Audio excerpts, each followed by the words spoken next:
Are we on the internets? Is this a thing? We're on the internets. Hey, this is fantastic. Look at us.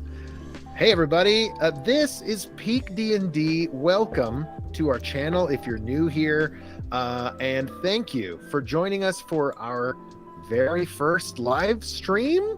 Question mark? It is our very first one. If you've made it this far, you probably like Dungeons and Dragons, or you like one of us.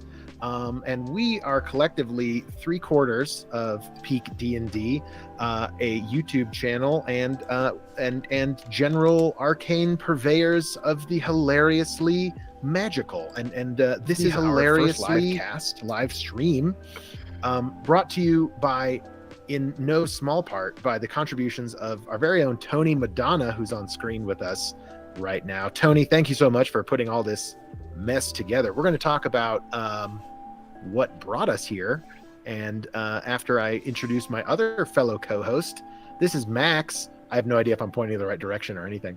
To your right. Max Serac, and Tony Madonna, and I am Ben Whitmore, and we're the three players on our gameplay of Peak D&D. And our DM is Nick Hale, who's, you'll see him in a lot of our videos as well.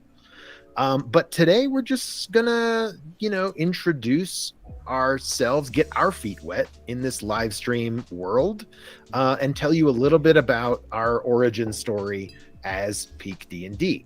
So I think there's a live chat going on as well. So hey, if you're there, say hey in the chat so we know you're here. Tony is keeping an eye on that for us today. Hey Greg, thanks for being here. What's up, Greg?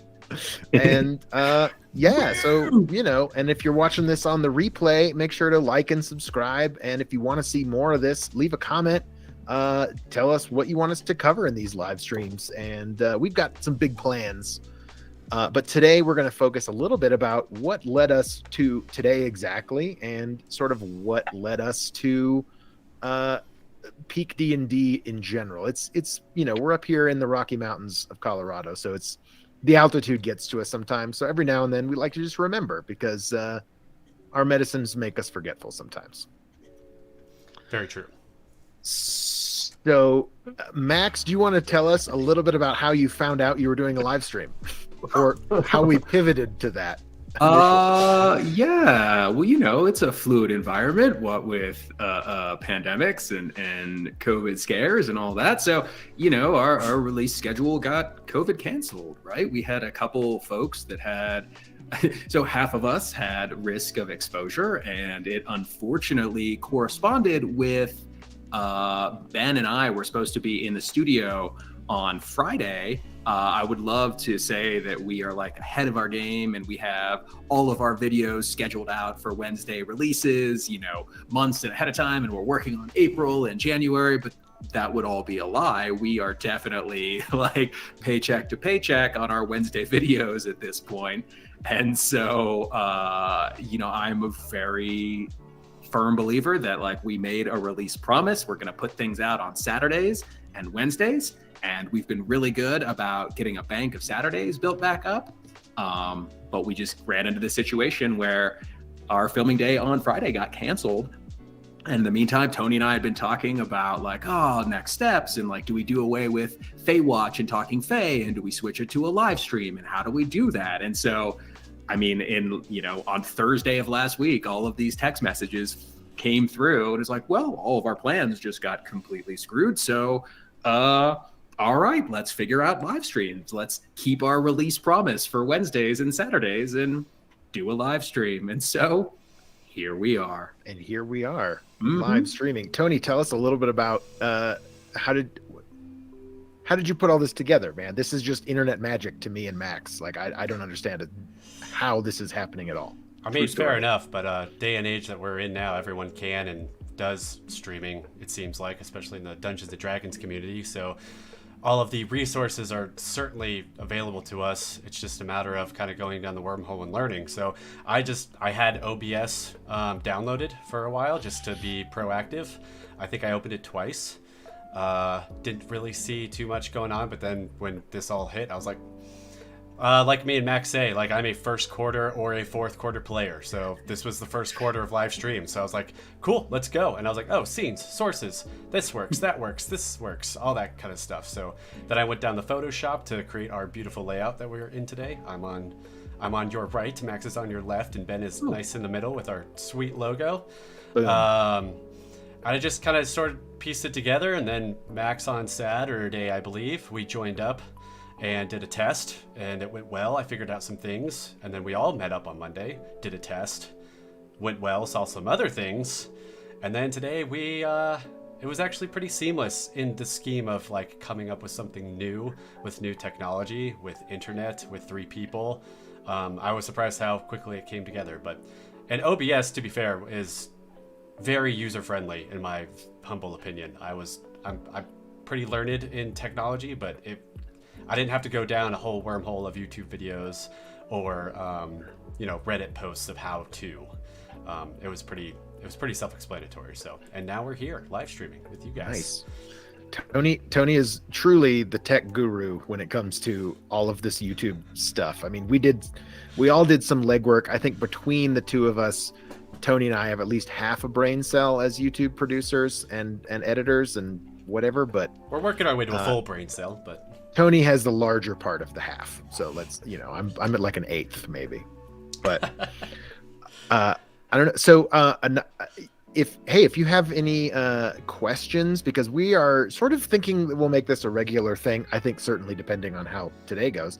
But we, if I see this maybe turning into a cool interactive forum where you guys can ask questions if you have them, whether it's related to Dungeons and Dragons or if it's about us, Peak D&D, or things that happened in our gameplay. If you keep up with the adventures of Illinsworth, Jastian, and Gord,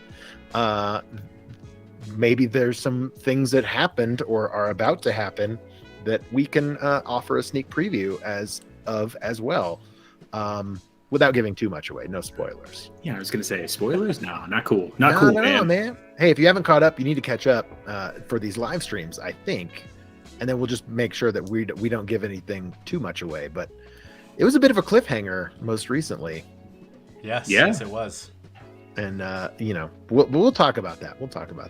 I mean, I shared the text message I got from my mom, who said she really enjoyed it and really enjoyed the cliffhanger. So thanks, Mom, for all the support and watching everything that we do. It's pretty rad. It is nice to be supported on the home front as well. I think that's what wins wars. So that's important for us too. So I mean, I still can't believe we're live on the internet, to be quite honest. I'm like, whoa, we're on the internet. This is like live. Normally a lot of our stuff, all of our stuff is pre-recorded. We've done a couple of test streams, but we produce, for those of you, if this is your first time watching a video of Peak D&D, this is the first one you've seen, you should check out some of our other stuff. We do gameplay, and we do sort of D&D and life advice. D&D Ideas is currently what we're calling that series. We've done some intro, like what is Dungeons and Dragons videos. We've done some like review type videos of I did a short series on some of the new feats that appeared in Tasha's Cauldron of Everything. But anyway, check it out. I never finished the second half because they're still in the vault. They're in my D&D. I'd have to re-record them at this point because they're in that drive that died. Yeah, we had a the one big technological mishap that we've had, which luckily we didn't lose anything that we needed to redo, I guess, except for Tasha's. But some of the archival stuff was not there, but it happens, right? There's also a panel that remains to be seen from LayerCon that we may or may not have been able to produce. I guess that is yet to be seen. Yeah, panel number 2 was the audio somehow got deleted. Don't know how that happened. It was completely my fault, but I don't know. The good audio recording wasn't there when I went to open it up again. Yeah. So don't know what that's about. But as far as a year of being YouTube, contributors and whatnot, the very few technological mishaps we've come into has been few and far between, which is awesome. Pretty, knock on wood, fingers crossed. Yeah, don't you bring that juju on us, Tony. We haven't hit a year yet. Hey, man. I finally just watched the dice roll video that you guys did and dice jail and stuff like that. So I'm practicing gratitude. I'm being thankful for all the things that didn't go wrong, and hopefully it continues. Hey man, cast gratitude. I just did. That's awesome. At level 2 with some help action by you. Nice. So, I think most people who don't know us, which is pretty much everyone on the internet, the question mine is the people who are probably watching now. Right, fair enough. But some people have asked, where did this? Why do we want to do this? What was the reason? What was what's our origin story as Peak D&D? What's our session 0? So we thought we'd take this opportunity to sort of rehash all of those character creations of what led us here. And I liked Max's idea. We were talking before the stream, and he was saying that we should work backwards. So we've already established what it brought us here today and what we already do out there. So, but where did we start? How did this all come together? I think, who was the last piece of the 4 of us? I guess it was Nick, right? I guess technically, as far as being in the know of the idea, right. I think Nick was last, yes.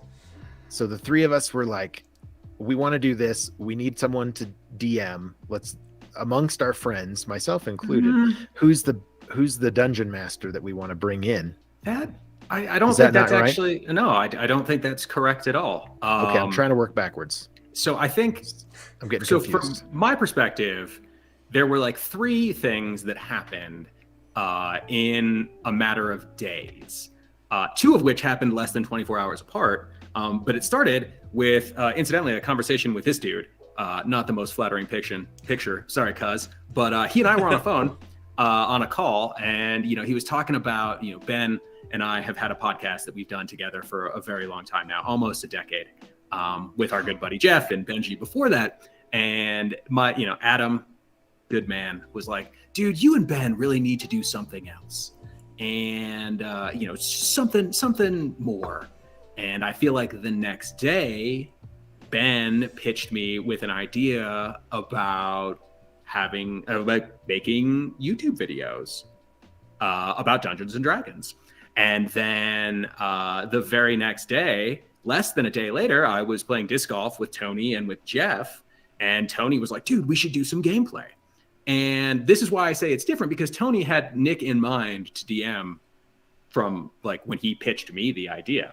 So that was my perspective of how it all went down. I was kind of just open and receptive to the idea, as it was you 2 who really came up with what you wanted to do. Although I sort of hijacked your idea, Ben, with our Talking Head videos. But that was my perspective of how it all went down. We knew we wanted to do it, and we said, there are other YouTube channels out there that talk about Dungeons and Dragons. I don't know if you know that.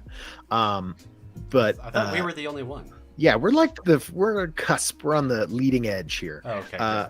But we weren't, what we talked about was not doing the typical, this is the best way to build a ranger, or the more practical gameplay, metagaming. And not that there's anything wrong with that. I love getting down on some meta in the game, but my thought was well, how can we do it different? What can we offer? Everybody focuses on how to dungeon master, which is, if you start dungeon mastering and you've never done it before, you're probably never going to do anything else again. You're rarely going to play. I think that's true for most people. I've been fortunate enough to DM and play, but I think if you have a group of friends, generally people are like, oh, well, you're the DM, so, forever DM, right? But, what we wanted to focus on, how to make better players, how does everyone enjoy the game, and how can we help them do that? But also, my life has been, the way I think about the world has been altered by Dungeons and Dragons, because it just is a good framework, and we've done a whole video on that if you want to check it out. But it is a lens through which the world can be interpreted, and that's something that I got directly from Max. I didn't contribute to that at all. I just stole it, and now it's part of our vernacular. But everybody always thinks about what are your real life stats and what are all that stuff. At least I do. So that was sort of where we how do we make a video series, and what vehicle do we need to get that message out there? And YouTube sort of came to the fore, and then we combined. Tony and I talked about sort of combining the idea of gameplay and other videos, and now here we are, 360 some odd subscribers later. So and now we're trying something else. We're getting our toes wet in another realm, so we're level 1 live streamers. So I'm curious how, because I was there, Ben, when you pitched the idea to me and you showed me a video, and it was literally people reading out of a book, and was like, oh, we can do that. That was the way that started. Yeah. I was like, oh, sure, I can read. But I'm curious for you, Tony, talk to me about how you arrived at the gameplay idea and wanting to build a D&D YouTube channel. I think it was bouncing around in my mind, but I just didn't feel the need or want to tell you guys or tell anybody about it. One, because at the time we had a Wednesday game, our usual Wednesday game that was 12 people, which shout out to all those people. It's been a blast playing with them over the years. But my first thought honestly was okay, if D&D streaming is a thing, playing D&D on the internet is normal now. So my first thought was, I think we have a good camaraderie around our table of what that would be, but who would it be? Because we can't have 12. And arguably it would have to be pared down to 5, meaning 1 is the DM, 4 players. So my thought was how to pare that down, but not, go through that whole hurt feelings, people feeling left out, stuff like that. But I quickly arrived, to me personally, as far as aesthetic and camaraderie and just how dynamic would be on the screen. I quickly arrived at Ben, Max, me, Jeff, who I believe is in the stream chatting right now. What up, Jeff? Decided to do other things. He was a busy guy, so he bowed out. And then Nick as the DM, just because of how much fun I've had in his games. So it really didn't come up until that day when we were talking, Max, and you mentioned that you and Ben were thinking about starting that. And I was like, well, if you're going to start that, why not add on the gameplay aspect and have both? Because most channels do. Most channels throw gameplay, and most channels have a talking heads about D&D. So I was like, they can both build on each other and help each other out, support each other through the process of what YouTube is. I think what's funny, what I remember about that conversation though, is I think Max, you're like, okay, well, then who would be? And I was just like, you, me, Ben, Jeff, Nick. Oh, dude, rapid fire. You had that answer. I had thought about it a lot, to be honest. No, for sure. I feel I remember standing on T7 and just being like, wow, okay, well, that was that. I would like to honestly shout out to Jeff though, because I'm not entirely sure this project, while he didn't ever make it to the launch of the channel and he chose not to, I'm not sure this project would have gotten started and we would be where we are 100%. Without Jeff and his support early on with just motivation and ideas and cameras, lights, energy. Showing up and having all that stuff figured out, all of that thing. So you may never see the guy, but he was instrumental in any of this happening. So, absolutely. Thank you, Jeff. He never made it to the released camera footage, but there is footage of him playing with us. And part of we did a couple of tests. We did a whole bunch of tests, which maybe we'd talk about. I still have all those archives. I know you lost them all, but I still have them. I have a few of them. Okay. I was able to get, I think, a lot of them. I think some of this stuff, and then I guess that sort of led us down the path towards working with Luke and doing that whole spiel, which was awesome. I remember super cool. Yeah, getting that text message from you, Ben, because you were the one that orchestrated all of that. And I at first, yeah. And I literally just it was crazy. We were almost thinking about launching our story or Nick's story that now is going to come after Beyond the Feywild, which is going on right now. But we were thinking about, we had characters rolled, we had play tested them a few times, And we were about to kind of think about doing that, and we're like, nope, shift gears. Let's play Into the Fae. Yeah, no, it was just one of those things that was just good timing. Again, like in the midst of the pandemic, like, this was all happening towards the end of 2020, I think, like fall, and I knew that Luke Hart of the DM Lair, if you haven't checked out his channel, you should absolutely check it out. He's an awesome DM advice channel and just an all-around awesome dude, and a real inspiration to me as we've started this journey of just like being what it is to be a D&D persona on YouTube. Not that we are even close to his level of clout, but I've been watching his videos, and I knew he was doing a Kickstarter for an adventure called Into the Fae, which you can now get. I think it's currently on sale, 15% off for a hardcover book on his website. But I was like, hey, what if, like maybe he wants to showcase the material, this adventure. And we are looking for some material to sort of, sink our teeth into, get started with this whole YouTube thing. And we have done a few tests. So I edited one together. It was our more recent one. It was the most recent fall of 2021 or 2020. Yeah, we had gotten to get it was feeling like we could all get together in person again. So we did a one shot that was about 2.5 hours long. Maybe. I'm trying to think, what was that? What was it about? What were you doing? We were up in Icewind Dale. It was there was you were a dwarf. It was like a precursor to his story, it was wasn't sort of needed, but it was just a mini adventure to get us started. That's right. Yeah, and I had a character, a human fighter, I was going to carry him into the real campaign, and so he was the only one who was there, and then what was his name? It was like mine. The Druid was. Oh, that's right. Yes. Okay, Yeah. Because that sheet is like in the cubby of our gameplay table, and I was trying to sit here and remember, and like, man, who did I? What? Before I just think it's funny because I look back because I see the nameplates every now and then in the folder that I have the nameplates in for editing. Oh, for sure. And my name was Barnaby.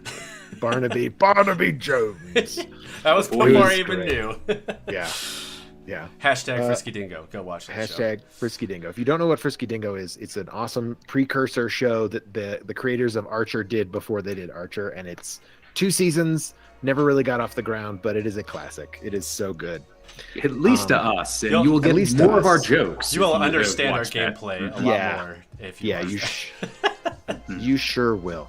But anyway, so I sent that footage to Luke, and I said, hey, check this out. We'd be interested in doing a play test. And at that point, he was in the play test of the supporters of the Kickstarter, which we backed the Kickstarter as well, just to, maybe gain a little goodwill. I don't know.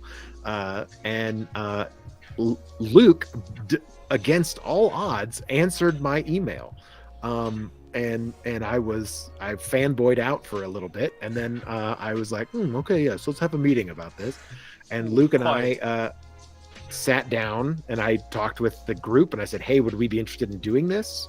And then Luke and I had scheduled a meeting on Zoom, and we talked about, hey, what would this be, and what can we do? And it was, and then we started filming it, and for and he would throw some attention, a couple of links our way every now and then, in his community tab, and that led us to LairCon and being part of that, which was just what an adventure, man. I mean, you think back on this last, not even a year yet of releasing videos. It's been a year since we started this conversation, obviously, but it's kind of crazy. Yeah, because like the 3 events that happened to like launch the channel, quote unquote, all happened in September of 19. And so we were like working behind the scenes to like figure out how to get this all to work and test footage and all that. I would like to also point out that like in getting to hang out and meet Luke, and even in talking to you, Ben, about the way that worked out is because you were smart enough to be like, hey, we want to do this for you. Like, what can we give you? How can we help you? Yep. And in speaking to Luke, like he gets a lot of emails from people who just want handouts, who just were like, hey, can you help me? And so the one thing that he mentioned to us, like, that's the reason it worked, is because we were like, hey, we want to help you. And so people out there who try to get started. Yeah, totally. Like, see what you can do for other people is a good way to go. For sure. It definitely worked out for us. I mean, and it gave us that, I think, the impetus to start. It gave us the idea and the material to work with. And then Nick did an awesome job of adapting the adventure for like our sort of style and player count, right? Yeah, for sure. Yeah, like I think it's written was for 5, right? I think 4 to 6. Like, What Luke said was he writes it for 4 to 6, but balances it for 5. Yep. So it's right in the middle. So, and we were playing with arguably then 2 less. So yeah, which I think at the end though, Nick was like, I actually ended up playing 5 because you guys just kept rolling through everything. Yeah, and that I think maybe as a result of our experience of playing together, which I think is a pretty big part of what we do together. I mean, Max, you and I have been playing D&D together for over a decade now at this point, almost 15 years probably. Oh, seriously? I mean, wow. Okay, dude, I believe you. It was 2008, I think, 2007. Hey, I graduated high school then. Yeah, I know. Tony, get out of here. So it was 2008 or 2007 when you thought I was going to sell you drugs? Yes. Sounds about right. That's a pretty good session 0 story as well. So Max and I were working at a book retailer's that shall remain nameless.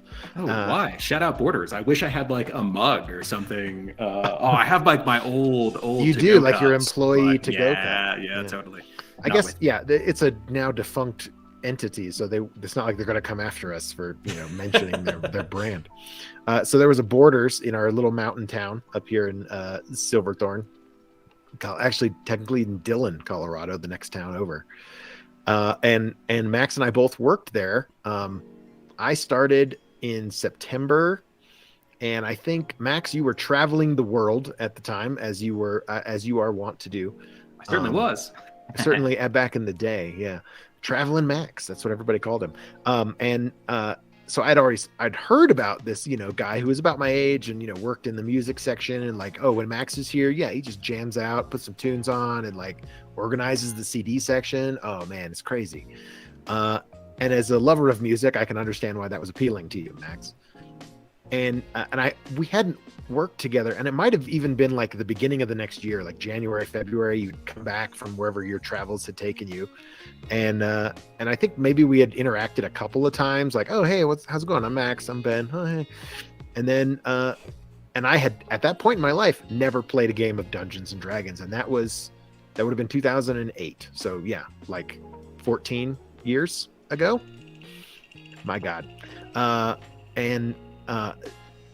Max, you approached me one day, like I somehow got assigned to help in the music section, which was a mistake, James, our former manager. And Max was like, he like leaned over the CD counter and he was like, hey man, I got, are you like, because I think we were talking about Lord of the Rings or something somehow, like, and got into nerdy stuff. And he's like, hey man, you want to like, and I really thought you were going to ask if I wanted to buy some weed or something. But he's like, hey, do you like, have you ever played Dungeons and Dragons? And I was like, no, I'm not a nerd. I don't know. Like, I didn't know how to respond to that. And then you're like, hey man, come over to my house. We've got a group. It's a good time. We have food. There's drinks and beers and we'll show you how to play Dungeons and Dragons. So that's when I met, at the time, the group was about 5 or 6 people probably. And another guy that we worked with, Spencer, started playing with us at that same time. And man, we were playing, this is back in the days of 2nd edition. Like 3.5 was a thing, but we weren't playing it because we were stuck in 2nd edition because that's what our good buddy Indoor Dave was playing. And we can get to the Daves here in a second. Oh yeah, we'll talk about the Daves. We must mention the Daves of lore. Well, and so I started playing, and I rolled up essentially Dritz Doerden was the character I made, a deposed drow prince with 2 scimitars and an animal companion who I believe might have been a panther. I had no idea who Dritz Doerden was at the time, but I must have in the back of my mind seen a photo of it and been like, I'm gonna do that. That's Dungeons and Dragons. And the rest is history, man. Like, we played second edition for many years, and it was a Wednesday night ritual. It still is. The Wednesday night game is still going. We played second edition until Nick got here. Yep. Yes. Yeah. Until Nick entered our lives. Right. I even played one campaign second edition. Well, right. Well, Tony, why don't you take this origin story a step further? ball. The next step. Yeah. Talk about you. So from what I remember of this origin story was my 20s was a lot of different things, and I had my hands in a lot of different areas, i.e. a band, i.e. coaching, i.e. substitute teaching. So it's all a little gray area for me, but I do remember me and Max worked at a restaurant downstairs at Eric's in Breckenridge. And I think what happened was I always worked on Wednesdays, because you asked me probably for at least a year if I wanted to come.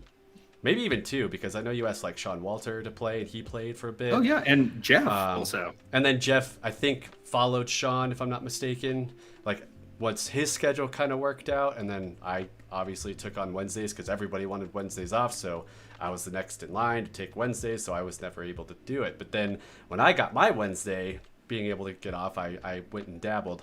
I also think it was in the Wednesday night boom, if you will, where you asked, like, everyone asked everybody, and then all of a sudden on a certain campaign night, everybody showed up is kind of and that's what made the Wednesday night game like 11 to 12 people from then on out, if I'm not mistaken. There were nights when there were 16 players at that table. That was insane. It was nuts. Funny enough, I don't really remember my first player. I don't think I gave him a name. He was a fighter, because you guys told me fighters are the easiest to play, and I was all down for that for the time being. I stand by that. Oh, absolutely. 100%.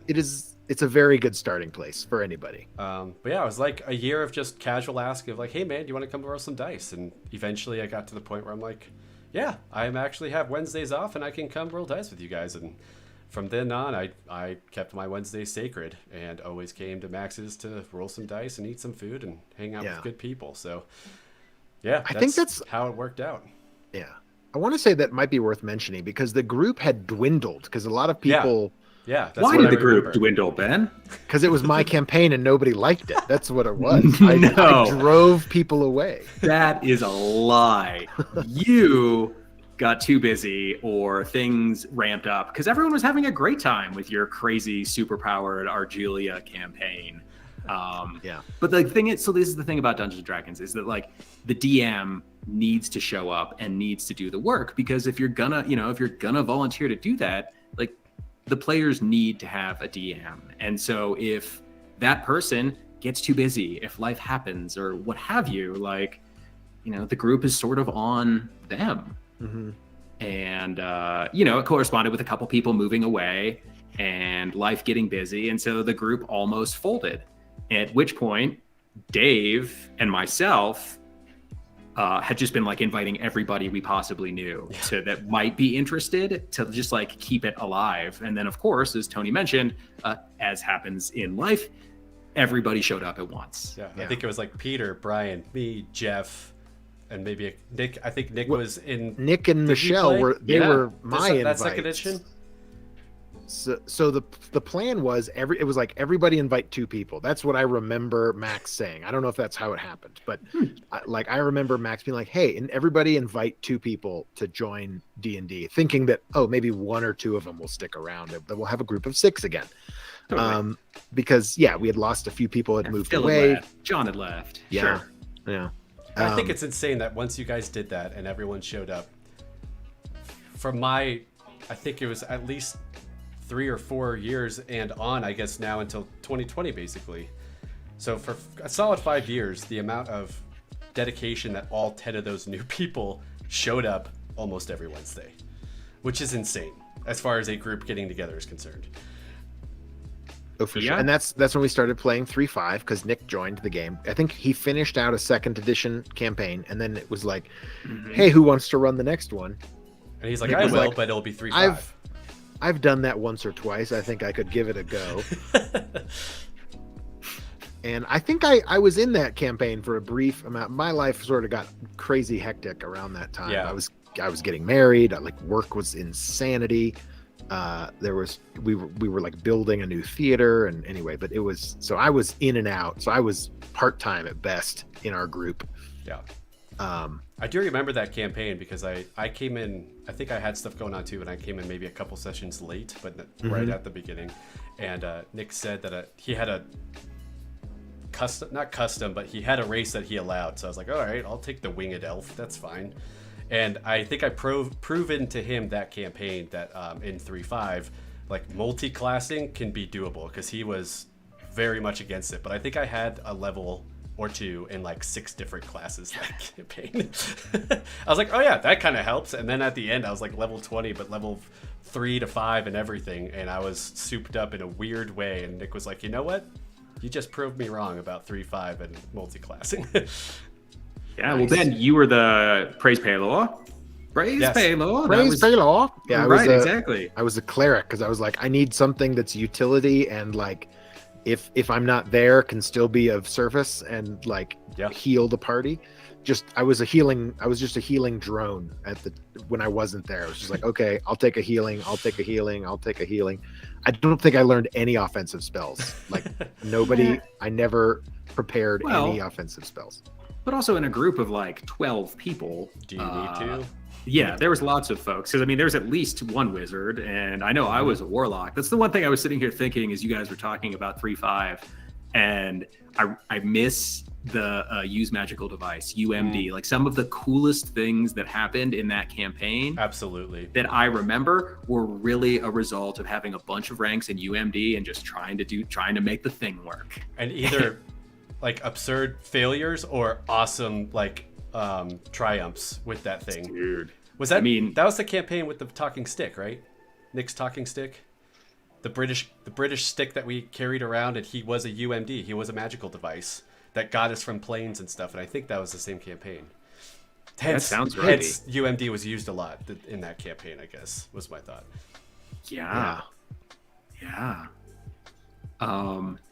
That's crazy. Man.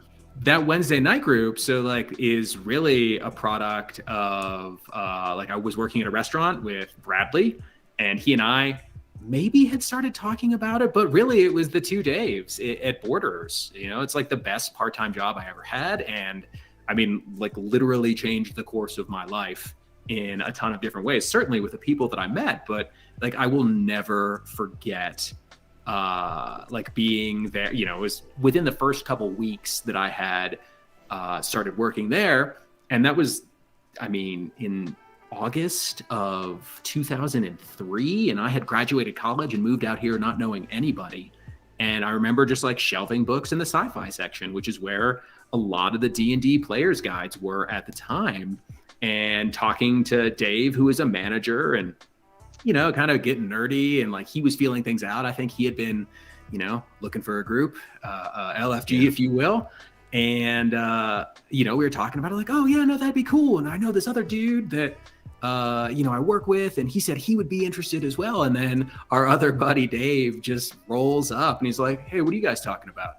Like Dungeons and Dragons? And he just like straight up pulls up his sleeve, and he has a tattoo of the leprechaun from the 2nd edition Monsters Manual.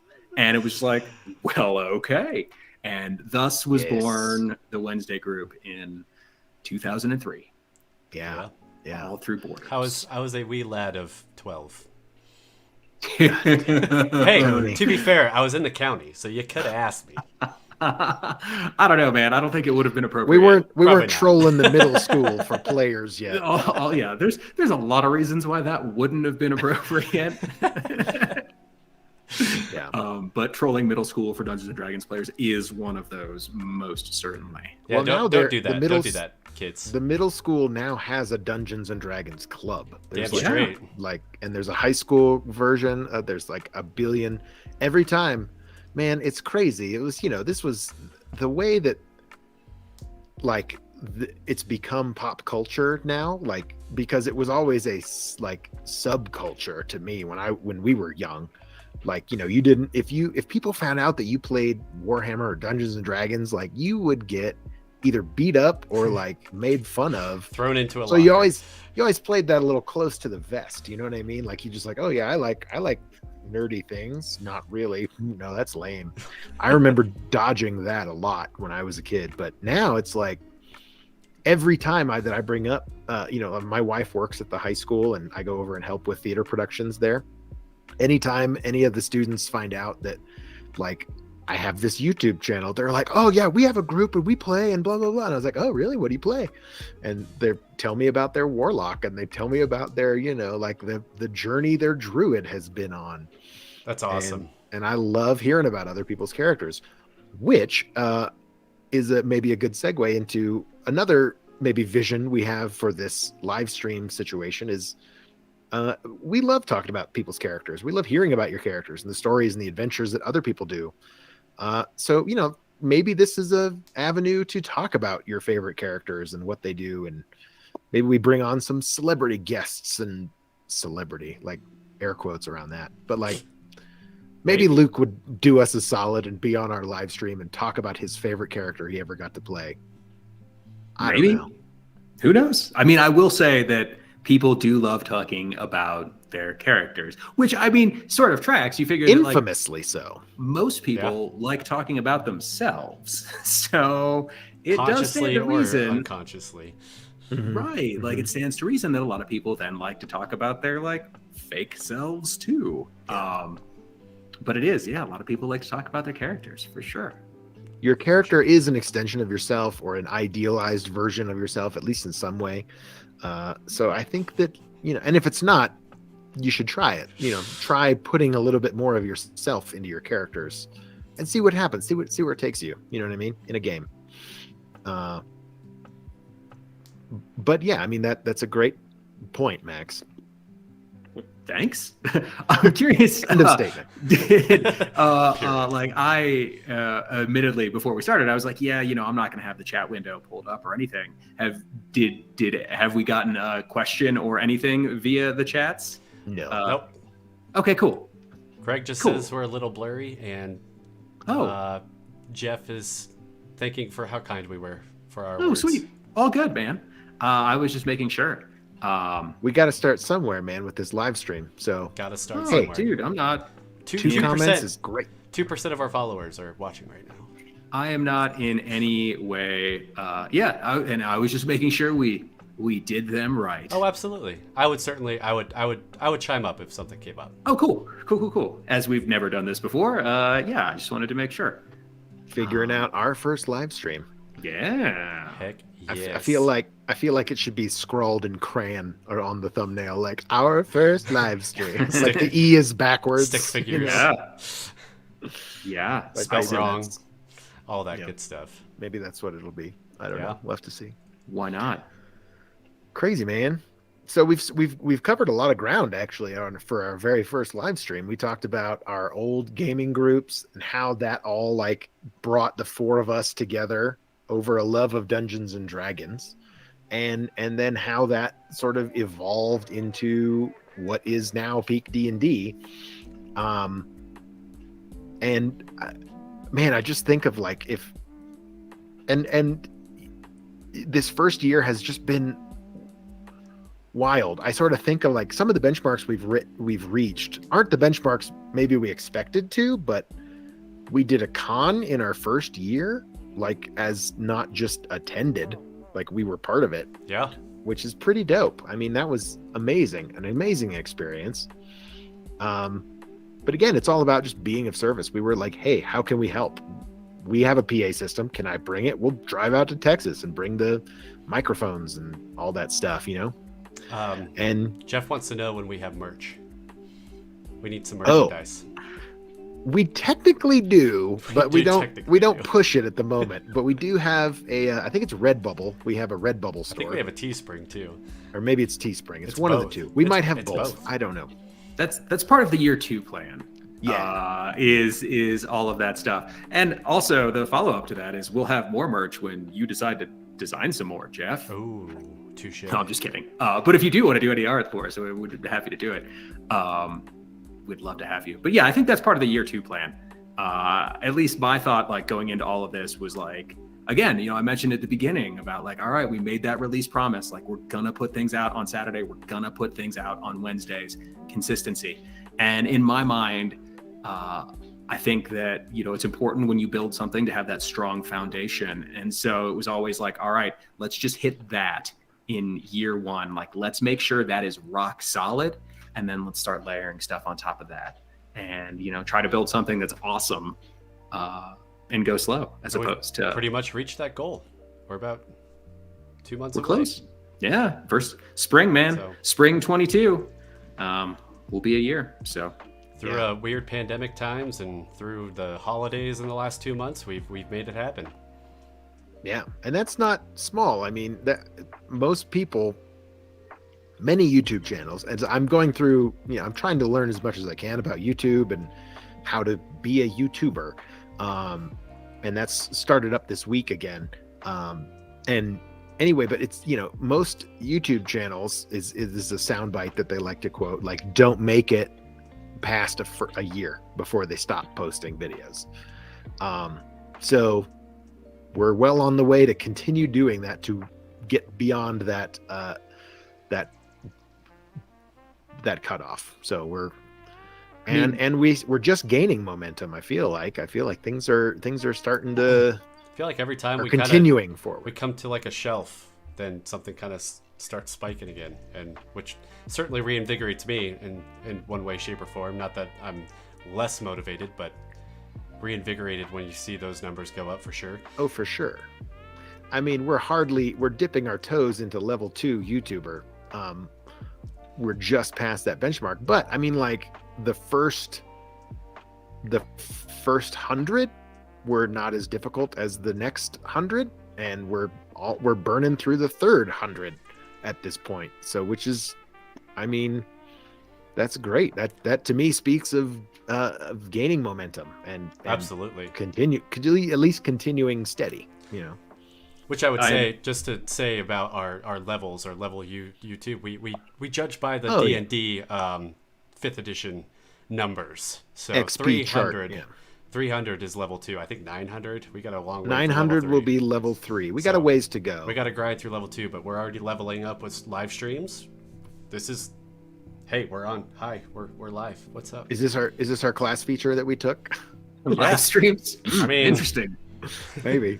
Which is not what we talked about in our level 2 level up video. We didn't even mention live streams. So, but I do want to give Ben a shout out, because like as soon as I saw that mini that you designed, because you designed all those minis for us, and the fact that you put me in sweatpants, like I said, I was like half appalled and half like completely delighted. But I think it's great because like I am most definitely rocking my sweatpants and my house clothes at the moment. So sure. Well, I also the mug in your hand is modeled after that brown and tan like one from the diner that you. Oh yeah, in man. House. Yeah. Shout out Lady Man's Diner. I stole that from the defunct restaurant in Bloomington, Illinois. Thanks, Lady Man's. Just like Borders, I don't think they're going to come after you. Probably not. We'll get a cease and desist from like Borders Inc. all of a sudden. Like, how is this even real? Oh my God. We traveled back in time to send you this cease and desist. All right, so I'm curious. They rolled well on their UMD and time traveled. There you go. It comes back to it. So I'm curious because you mentioned, the like we're to that like, 3/4 the way through your first year and all that stuff. So I'm like, talk to me about lessons you've learned in this time doing this. All right, Tony, why don't you seemed like you wanted to say something first. I was literally going to ask, do you want to take that first, Ben? Oh, okay. I can take it first since sure. You guys seem a little out of sorts by my We're question. Just so I know. shy off a live stream. Well, I mean, I appreciate y'all are lawful. And Ben had an outline, and that question wasn't on the outline. It wasn't. I was going to say, I've done a little bit, not probably as much as you, Ben, of like learning about YouTube and how to, be good at it, get better at the YouTubes. And it's interesting because a lot of people will tell you that subscribers is a metric that doesn't really matter. It's all about watch time retention, and it's all about click throughs, and it's all about, those things that come to monetization. And again, and I think all of these people are trying to make a bunch of money, which, hey, more power to them. I totally get it. But I think it's interesting because we have said, we chose subscribers specifically as a metric, which by and large, you reach a certain point on YouTube and nobody really cares about their subscribers anymore. It's all about other things. So I think it's funny that we chose that as a metric.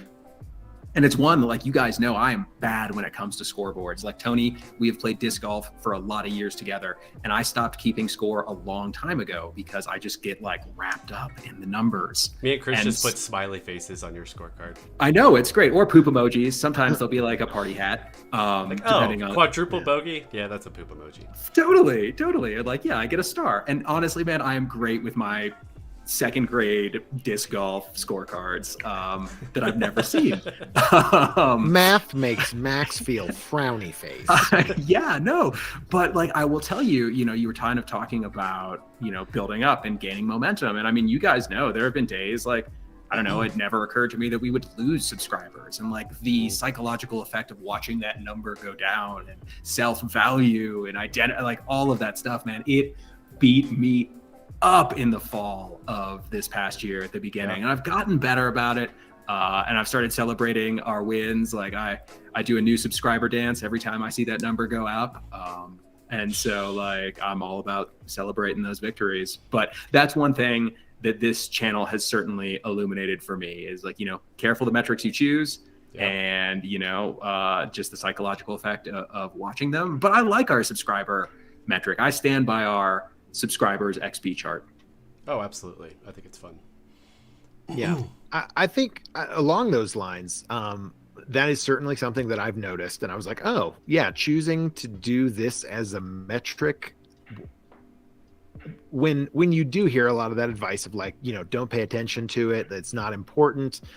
And I think what is important is just scaling and not the specific number. And just,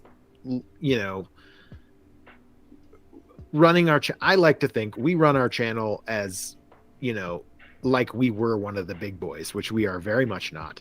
But that we produce content that is constantly improving, that's engaging, that hopefully people are into, and that we're just learning what more specifically we can do to that. And less, but I do think that the XP number is, while a useful metric, is not the key to enjoying the game. You know what I mean? Doesn't matter if you're level 2 or level 20. If you're having fun playing Dungeons and Dragons and you're not dying, then you're doing all right. You know what I mean? Even if you are dying, but you're still having fun. I mean, I think one of the biggest lessons, and I imagine you and I will do a video on this at some point, and this is something that I learned from Jeff, or at least we hashed out together, was that dude, ones are funnier than 20s. Failure is so much funnier than success. And so, hey, sometimes you roll a 1 in the game, and sometimes your character dies, and sometimes it's hilarious, and that is all right. Absolutely. Totally. For me, as far as lessons learned, per the question that was posed, I'm trying to think. I don't know. I feel like I sit in a weird place with Peak D&D. I've always felt, as far as lessons learned, let's start there, is figuring out what's important. Because I think when we first started, that's changed for all of us, I think. Because I always thought that, for instance, a website is important. So I went down the whole rigmarole of learning how to build websites. And then eventually we got a few months in and we're like, we're not really ready for that. That's not really, there's no use for that yet. So then I kind of stopped on that. And then it's all of a sudden, and then flash forward to now, it's what's important? Well, we can't get together very, comfortably this Monday. So what do we need to do? We need to figure out live streaming so we don't miss a content day. So it's all right, cool. OBS and figuring out live streaming. So it's, for me, I think the lessons learned has been live in the moment, which sounds very cliche, but it's just knowing what is important at the moment and building on what needs to be done, just kind of what we're building on now, rather than getting ahead of yourself or going backwards, which I don't think we've gone backwards, but I more so get ahead of myself. in that regard. But yeah. Interesting that like, because that again is about metrics, right? Like choosing like what is most important today, like what is most important now, not like, and it's okay that those things change, certainly. From day to day. Oh, what I was going to say too is like I've always felt that like as far as the metrics are concerned, like subscribers and going up is great, but I've always had it within us of from day one, from our first couple gameplays, that to me our content is there, and as long as we can continue to truck, and as long as it's fun, and as long as we have the time, it will catch now, it'll catch 3 years from now, it'll catch at some point, because to me our camaraderie and our content that we put out is there. It's viable. It adds to the community in some way, shape, or form. So it's just a matter of us keeping with it. And I don't know why, but that's always been in the back of my mind of subscribers go down or something isn't watched that much or whatever. I just keep coming back to, well, I think our content's good and people will find it when they find it. So now speaking of good content, because I realize we're getting up here on time, I glanced down and saw that. So I'm curious because we have, I know you guys both, like our group text was blowing up about how much you enjoyed Saturday's episode of gameplay. Upcoming Saturday, by the way. Correct. This is what I'm saying. So in the sense of like a tease of what's about to come, not a spoiler, but a tease, like what is it that you guys loved about it? Like what makes it so much better than the rest? Before I answer that question, I will say Loquacious, thank you very much for he watched one of the Q&As and was selected for the giveaway. So he must have been so he's a Luke streamer watcher, and oh nice, oh sweet, dude. And Into the Fate turned him onto us, so he just finished episode 24, which I don't at the moment can't quite think of what episode 24 was, but that's awesome. Loquacious, we appreciate we're back a ways. We're 20 episodes ago.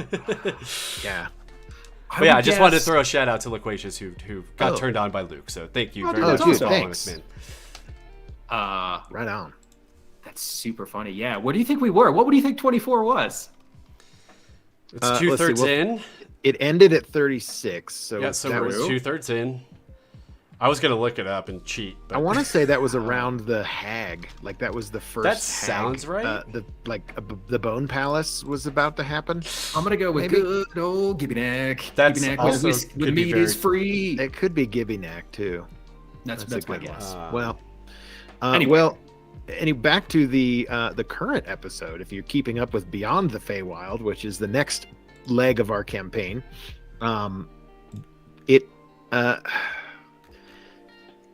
something pretty momentous happens in that episode. A first for our party, a first for us as players, and how the fallout from that event, both the implications story-wide and beyond, and how we chose in that moment to react as characters. Man, it was just, we were all so in it at the time. We were like, and it was just fun role playing that led to some fun like encounters and battle and mechanics of the game itself. It was a really solid showcase of what we're capable of as players, what this game is capable of doing as a narrative device, and it was just very impactful. I've very few sessions that I've played as a D&D player of now 15 years almost have come close to sort of capturing the emotional investment that I feel we had in that moment, that I certainly felt as a player. And then as a content producer, I was like, this is really cool. Like if I was not in this party and I was watching this online, I would dig this. Like, this is a good story moment. Well, and then Nick, creating that moment, right? Oh, for creating sure. That whole interaction, I think off camera, creating the situation that he was able to do, and he thought that it would play out that way, and it did, which led to what ends up happening in a very climactic and I guess on brand way, like very storytelling, like it all kind of coalesced and came together. Yeah. For a very monumentous storytelling thing and mechanical thing of what we had to deal with. Yeah. Which, circling back, is like exactly why you were Johnny on the spot with that answer of like, oh, you want to do gameplay? Well, who's going to tell stories? And without skipping a beat, Tony, you were like, oh, it's going to be Nick. And I think that's evidence. Yeah, totally. And continuing back to that, the reason I picked Nick too, I've loved the DMs that I've played with, Ben included, and Indoor Dave, during the things. But to me, it came back to, especially I think when it was reinvigorated 2020 when we all went online, and the fact that the couple of campaigns that we played in that Nick DM'd, I remember a couple sessions like I never rolled digital dice for 4 hours. But he kept my attention for 4 hours. Oh, yeah. Online, I was in BV at my dad's in the middle of nowhere. And the fact that I was still like glued to my computer listening to Nick and Ben usually in that campaign talk, but I was invested. There was definitely some heavy RP in that game, but it was so good. One day we'll finish it. Oh, but that's man. what reinvigorated our Peak D&D idea, was like, if this can happen on Roll20, like, that's case in point for YouTube. Like, then he'll keep attention for sure. For sure. Oh, you just like being the main character, Ben. Come on. Absolutely. If you haven't, hello.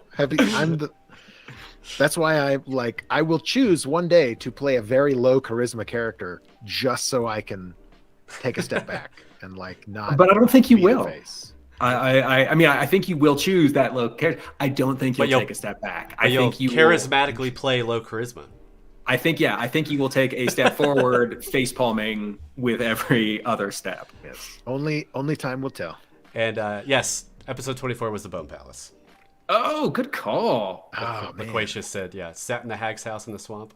Yep. Ben talked about naming his house the Bone Palace in Waterdeep. Yes. Yep. Wow, on point, Ben. Nice. I want Bone Palace to become vernacular in our. That's canon. That's canon now. Well, I guess we're about at time. Should we, about an hour? Yeah. Should we wrap this up? Totally. Put a little bow on it. I like Go it. ahead. Well, first of all, thank you to whoever is checking this video out. Thank you guys for joining us on this crazy YouTube journey that 3 kids in a mountain town, grown-ass men in a mountain town are pursuing at the top of a mountain. 4. I mean, just because Nick has to work and can't be here for lunchtime. I was talking specifically about this live stream. Fair enough. But you're right. 4 of us collectively as Peak D&D, and all the people on the home front who are helping us along, our wives and partners, our good friends and home game players and friends. Thanks. I mean, this has been really exciting. This has been really fun. This whole past year has been just awesome, and to think that where it started as a conversation on the disc golf course and a walk around the river, and what it's become now is awesome, and we look forward to where it goes. If you want to help us out, make sure you're subscribed to the channel, check out the gameplay, leave a comment, tell us what you like, tell us what you want to see on more of these live streams.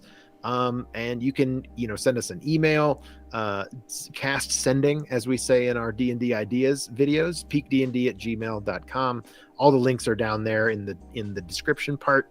Check out this live stream on the replay, and we'll see you again next time here at the Peak for some more Dungeons and Dragons videos. Absolutely. Next live stream next Wednesday, I think, because we are going to do next Wednesday, and then I think we're doing another one next week. Yeah, good call. And then from there, scheduling will be we'll keep you posted. So we'll see. Thanks for tuning in, y'all. Nice.